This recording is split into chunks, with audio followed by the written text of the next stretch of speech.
Vikat. Saan? Sa suka. Yung bigat po, sinausaw niya sa suka and then... So what's the taste? Akto lang. Parang pinaasim na cheese. Parang pinangasin. Next week i-content pa lang. Sarap.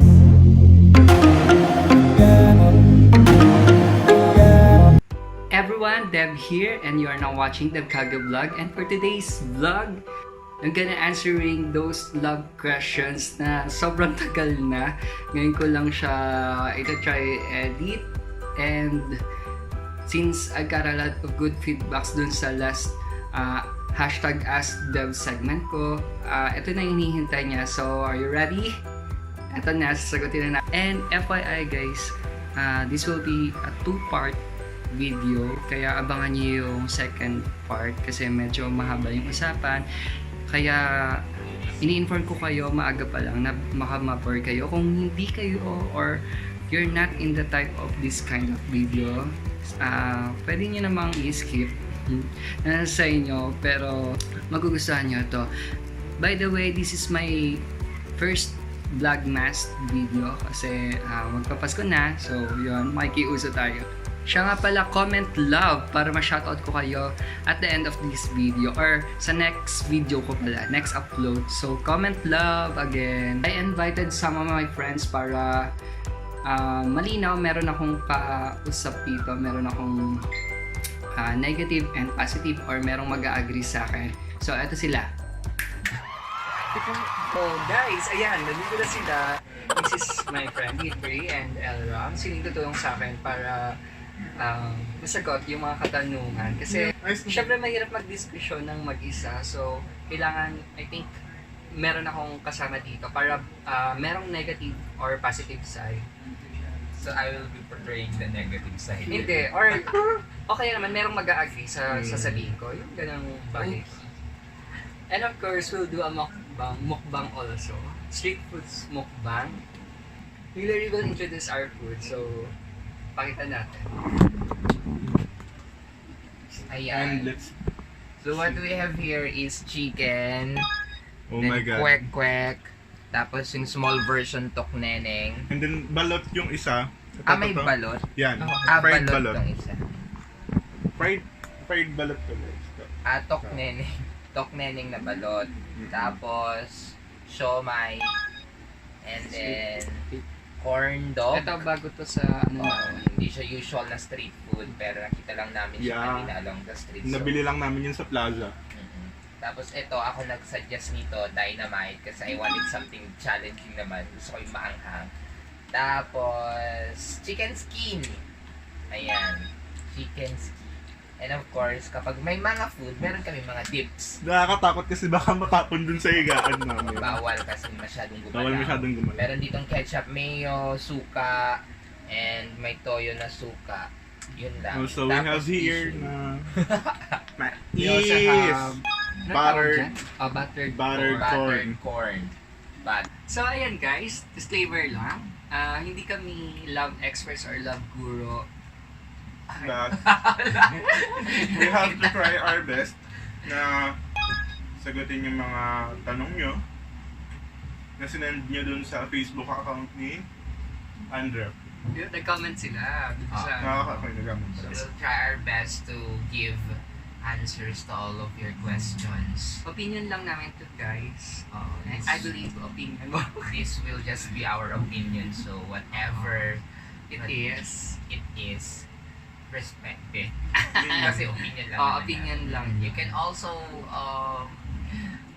Magkaiba kasi yung opinion sa beliefs. Yung beliefs or paniniwala, pwedeng mabago. yes. Yung opinion, that's parang similar. right away dun sa isip mo. You can comment down all your comments if you are against, if you object, or if Yes. you are basta yun. If Yes, you are we do- pro or we do not. all have differences or experience, mga na-experience. Magkakaiba tayo. Sa buhay, sa love life. Yeah. Imagine this, di ba? Kayo yung may mga katanungan pero kami na mo problema.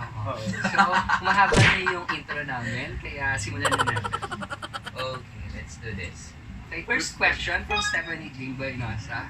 Hi, Steph! Hi, Hi. si Steph. Yeah. Hi, Steph. Iba Balakang girl. Sabi niya dito, why do we always hurt the ones we love? Galing sa lyric ng bakit natin laging sinasaktan yung taong mahal natin?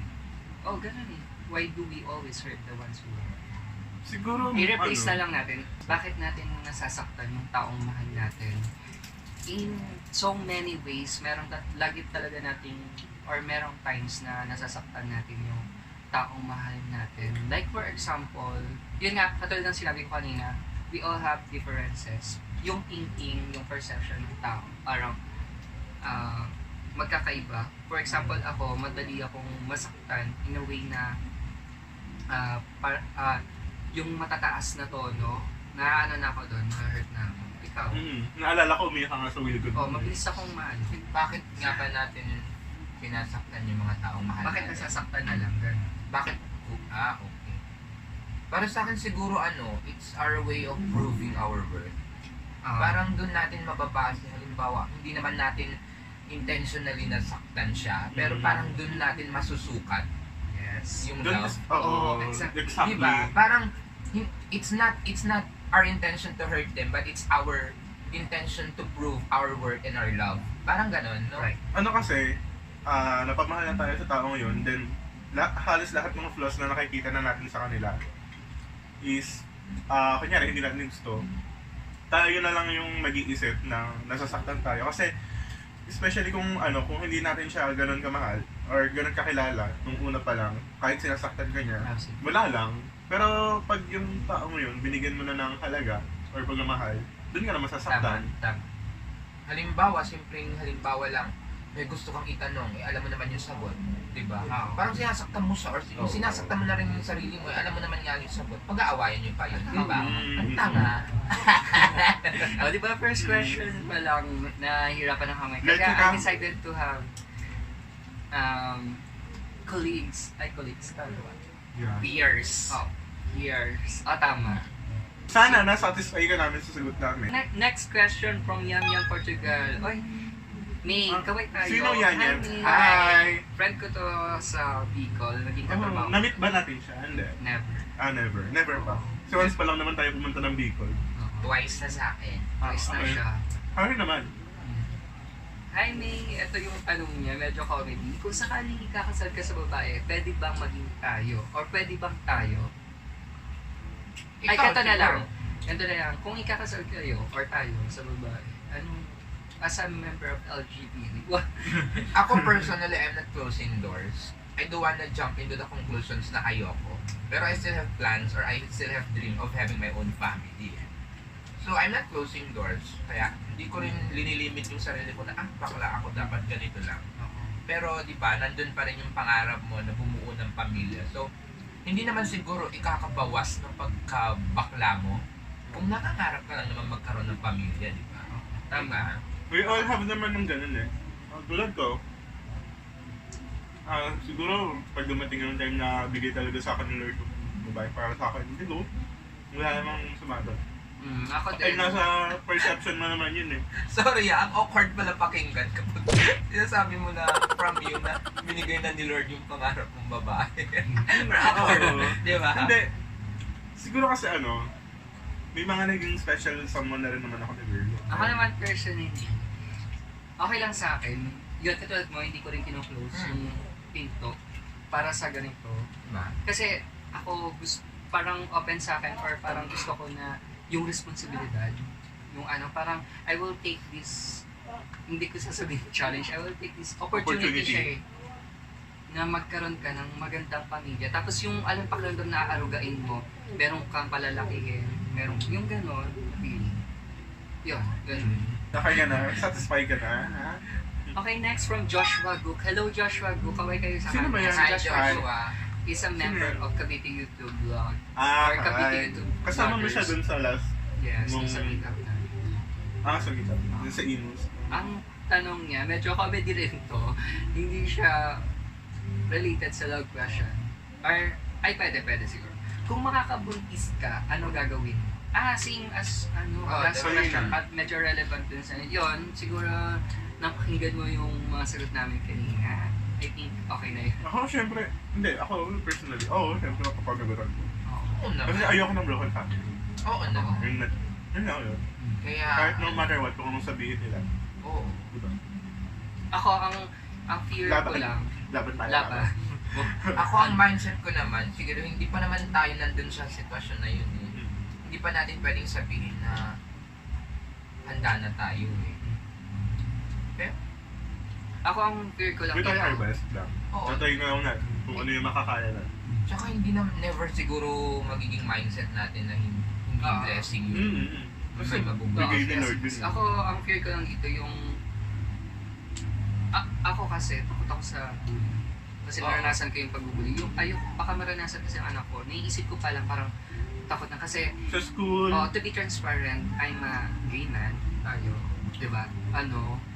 Ayoko yung parang mabubuli siya na, ay, yung father mo naman, dating ganyan. Ay, yung gano'n. Yun lang yung fear ko. Pero, I think, marami namang... Pag gano'n naman, that's the moment na you will enter your responsibility as a father. Yeah. Siyempre, to protect your oh, son responsibility or your mo na yun. Okay, let's proceed to next question. Next question is from Eric Rigo. Hello, Eric! Si Hi! Eric. Si Eric. Eric! Ah, si si Eric! Sorry. Bakit minsan bigla na lang tayo iniiwan ng walang dahilan? Imposible. Imposibleng iwan tayo ng walang dahilan.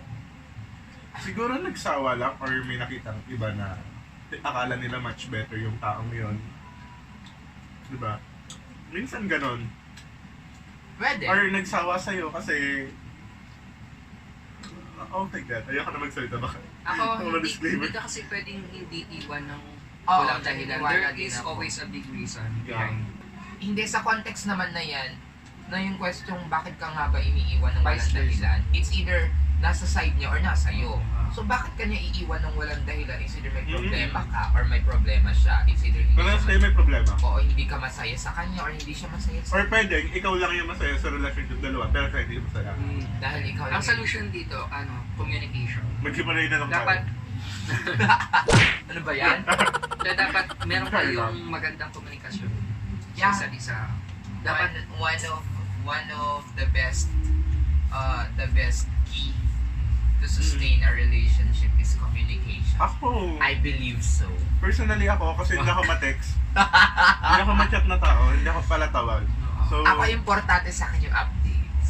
every time Ay, kasi ako. na update. basta at the end of the day, Kilala niyo naman yung kayo. bebe ko, di ba? Gusto nun update. Ako, Importante sa akin yung updates. Kahit alam kong wala siyang ginagawa, kailangan may updates. Pero minsan pini-question niya kung anong updates ang gusto niya. Alam mo yun yung Ang kahit, gusto ko pala. kahit matuluyan kayong maghiwalay or mag-iwanan kayo, parang dapat alam mo kung ano yung reason. Bago ma-settle down. You need to have a closure. Yun, Mm. closure. okay, masyado na tayong pinapahirapan yan. Let's proceed to our next question. Our next question is coming from... Coming from... From Ate Jessica Bondok Gabilan. Kay Hi. George. Hello Hi, po. George. Ang sabi niya dito, George! sometimes why do we act like we care? Anong pagkakaintindi? Sometimes why do we act like we care? Bakit kailangan minsan mag-argue tayo? iniingatan natin or pinapahalagahan natin yung Oo. tao na... Hindi, pinapakita natin nag-aalala tayo. Parang gano'n. Oo, tapos may mag-fall. Oo. Kasi may pinagdadaanan to si George.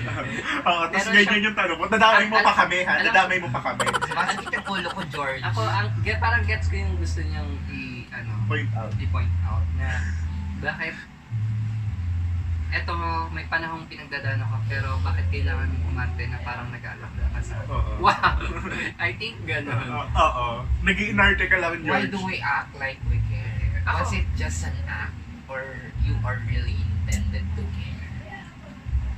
Siguro kasi mahalaga sa'yo yung taong Oo nga, di ba? iniingatan Why mo do rin. you have to act like you care if you really wanna care? At Siguro- paano mo nasabi palang nag-act lang siya. Diba? Minsan kahit hindi mo alam kung totoo o hindi, just to feel na parang kung ma-relate yung mo, tanggapin mo kung, kasi minsan lang yung taong ganyan na may nag-act na nakikare sa'yo. Teka, nasa... Tama na yung tanong, masyado masakit. George, kaya mo na yan. Sa masasabi ko lang, George, kung feeling mo nag-a-act lang siya, like as if he cared, then take it, receive it. Mm-mm. Wala naman sigurong masama, pero wag mo lang i-assume na he's caring because he's like longing for something from you. Yeah. So, kung may care, edi thank you. Receive it. Salamat na. Oo. Pero, Pero, know your limitation. pero kung yung care parang hindi consistent, iba na yun. Pagpapaasa na ata ang tawag. Or gamitan. Oh my God. Diba? Oh, Damang-dama, be. Damang-dama. Hindi naman. Hindi naman. okay, ma-answer. Ma-answer. Nasagot namin yung katanungan mo. Basta George, just Opinion lang namin. I'm up for a bucket anytime. Kung gusto mo naman pag-usapan natin yan, inom na lang tayo, ha? Para madaling masagot yung tanong mo. Okay, Next question is coming from Edelweiss Pangilinan Oraca. Hi, Edelweiss. Hi, moms! Ma'am, Ito yung tanong niya. Why men cheat? Or Why- siguro ano lang, why Bakit do ako people so- cheat? Oo, Why do people cheat? Why do people cheat? Because they're not contented. Yes. Contentment is a very, very big word. Yes. Bakit nga ba nangangaliwa? Bakit nagloloko? Kasi hindi sila makontent. bakit hindi sila makontento? Because, Ay, ganito na lang ba? Kapag ba hindi ka kontento sa sa karelasyon mo, or ano yung dapat mong gawin? was it parang ang... Parang, kailangan ba, Yun sagot nga- ba yung pag-cheat? Yun nga, Para- was it an escape? Oo. Oo. If you're not contented with what you have or with your relationship, was it an escape to look for Another someone person. better or na magloko ka? Oo. Parang sa akin, hindi eh. Oo, hindi. Kasi it's between you and the person you love. love, yes. Doon lang naman umiikot yan eh. So if you want things, parang pag ayaw mong maging mahirap sa inyo yung sitwasyon, dapat intindihin nyo, tapos kung hindi man kayo kontento, and then dapat gumawa kayo ng way to light the spark again. May Diba? ibang tao kasi na pag yung pagkikare nila sa isang tao, 'di ba, sobrang higpit. Doon siya may tendency mag-cheat. Na parang ano ba yan, nasasakal na ako dito sa babae. Ito gusto niya, lagi na lang siya yung kasama ko. So, doon, okay Siya na sa'yo lang yung kausap pag-cheat? ko. Oo, parang, Oo. hindi, personally kasi, pag kunyari may kaibigan ka nakasama, tapos nakita lang nung, minsan meron din ganun eh. Minsan, kunyari may picture lang sa kasama picture ng babae, ganyan. Kasi kayo, magsiselos, sabi na agad ng babae nag-cheat. Doon lalaki yung problema. Tapos parang ang mangyayari, parang totohanin Oo, na parang lang. tototohanin na lang nung guy. And then, Basta Pero parang kung sa sino, akin, kaya napaka- nag-cheat ano yung lang. mga yung mga tao kasi hindi sila content. Sorry pero kung gano'n yung reason, napakababaw. sobra. May mga tao kasing ganun. So, hindi natin Diyan sila mo siya masisisi. nakilala, dapat, diyan mo siya, ano ba tawag? Diyan mo siya nakilala, so, makontento ka sa kung ano yung naibigay niya sa'yo, yung kaya niyang ibigay sa'yo. And dapat look forward kayo kung ano yung makikita mo pang ugali sa kanya in the future. Kasi Yes. hindi habang buhay, yun at yun lang yung ugali na meron siya. Oo, kasi ako, para sa akin, hindi naman talaga, lagi ko ito sinasabi sa inyo, hindi nagbabago ang tao. Unti-unti mo lang siyang nakikilala Yeah. habang tumatakbo. And every time naman, may pinapakitang bago yung isang tao. And once at pag unti-unti mo siyang nakilala, you have to love. Oo. Yeah, mahalin mo kung ano Mahalin mo yung ng harder, behavior, yung mahalin mo attitude siya. na nakikilala mo Gusto sa ko- kanya. Oo. Diba? Ipagtanggol mo pa siya sa Kasi mga- one time kasi din na-realize ko, yun eh, parang yung nakaraan niya, you have to, yung nakaraan tsaka yung present, tapos yung ano man yung unti-unti mo nakikilala sa kanya, kailangan mahalin mo yung past, yung present, tsaka Present. yung ano man yung mga nadidiscover mo sa kanya. Yes. Ganun yun. Yun what? Oh my God, kung jolog siya dati, edi, Go, mahalin mo. you don't have to be jologs, pero you have to love. Oo. Diba? Those are just His flaws. or her imperfection. Yeah. Nasagot ba natin yung tanong? physically or emotionally. Parang Nasagot ba natin napalayo yung- tayo Napalayo actually. tayo. Pero basta yun. Pero basta, At alam mo na least- rin naman yung sagot dyan. At least Kasi, we try to elaborate it Mm. further. So that's the end of this video. Again, first part pa lang yon. Marami na kaming napag-usapan at medyo nahirapan kami sa pagsagot ng inyong mga question. Siya nga pala, katulad ng sinabi ko dun sa last upload ko, shoutout ako ngayon ng mga nag-comment ng bug. So, eto sila, si Princess OG Senonte. Princess OG Senontes, shoutout po sa kanya. Shoutout din kay sila ba? Ayun, kay Kat Petalbo. Shoutout kay Bea Life. Shoutout kay Ivan Miguel. Shoutout din kay